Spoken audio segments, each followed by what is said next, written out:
Question number 6, Dr. Russell Norman. Thank you, Mr. Speaker. My question is to the Prime Minister and asks, does he stand by his answer to one of my supplementary questions on 31 July 2013 that, and I quote, "The inquiry at no point asked for a journalist's records, either access records or phone records"? Right Honourable Prime Minister. Mr. Speaker, I stand by my corrected answer. If the member reads the full transcript of that question, he will note that I later clarified my response to the member's supplementary question. In relation to the building access records, I stated that, quote, "he did request that," meaning Mr Henry. I also stated that I thought it was wrong. The inquiry should not have asked for that information. In relation to the phone records, the Henry inquiry did not request Ms Vance's records. Order. Supplementary question, Dr. Russell Norman. Thank you, Mr. Speaker. Given that the Prime Minister has now told us that Mr Henry did request the journalist's access records, is he concerned about the email sent by his Chief of Staff on the 9th of May, which asked Parliamentary Services to provide to the inquiry any relevant material requested, given that those access records were requested by the inquiry and the inquiry had the authority of his Chief of Staff to ask for them? Right Honourable Prime Minister. Mr. Speaker, I don't have the emails with me, but from memory they state quite clearly for ministers and staff. Supplementary question, Dr. Russell Norman. Thank you, Mr. Speaker. Given that the email on May the 20th goes from the inquiry to Parliamentary Services and specifically asks for all emails between Andrea Vance and Peter Dunn, is it not the case that the inquiry asked for the content, not just the metadata of those emails, and they did so on the authority of his Chief of Staff? Right Honourable Prime Speaker, in relation to the second part of the question, no, it wasn't on the authority of my Chief of Staff. Supplementary. Supplementary question, Dr. Russell Norman. How can it not have been on the authority of his Chief of Staff when his Chief of Staff wrote to Parliamentary Services on the 9th of May and asked Parliamentary Services to provide any relevant material requested by the inquiry, and then the inquiry requested the material? Right Honourable Mr. Prime Speaker, Minister. because the email on the 9th of May was in relation to ministers and their staff, not journalists. Supplementary question, Dr. Russell Norman. Thank you, Mr. Speaker. Then, in reference to the email of the 20th of May from the inquiry to Parliamentary Services, they were asking for emails between Andrea Vance and Peter Dunn.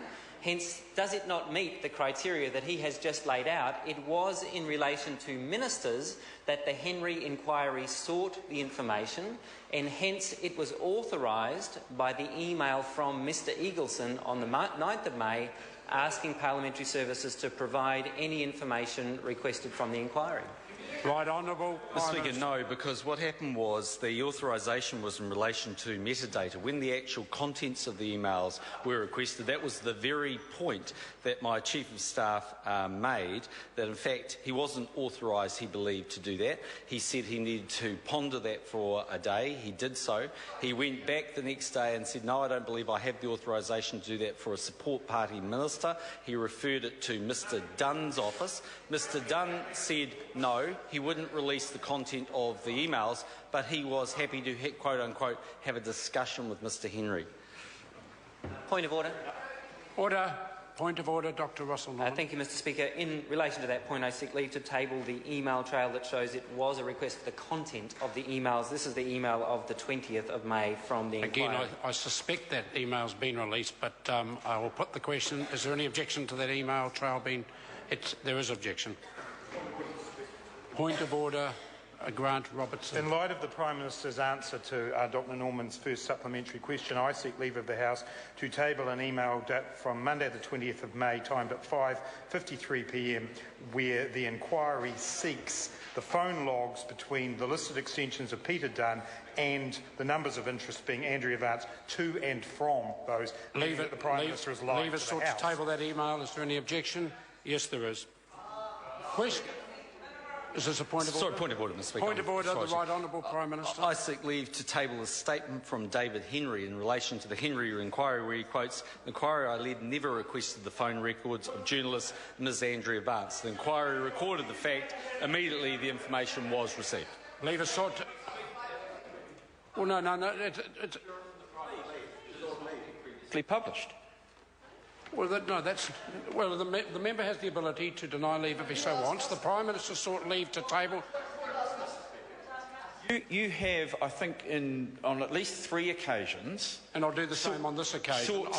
I assume if it's a media release that it's probably been published, but on the same basis I've treated all the others, I will put leave to the House. Is there any objection to that particular statement of David Henry's being tabled? There is not. Is this a... Order. Point of order, the Right Honourable Winston Peters. Point of order, Mr Speaker. Mr Robinson concluded his last submission to the House about the Prime Minister lying. Now, that usually is found to be an offence in this House by all members, including the person who is the subject of the allegation. Of course, it doesn't happen when it's true. Order. I don't believe we're getting a point of order on this. Well, he said it. Order.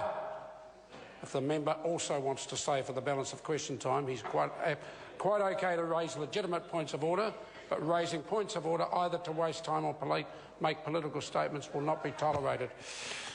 Question number 7, Katrina Shanks. Thank you, Mr Speaker. To the Minister for Food Safety.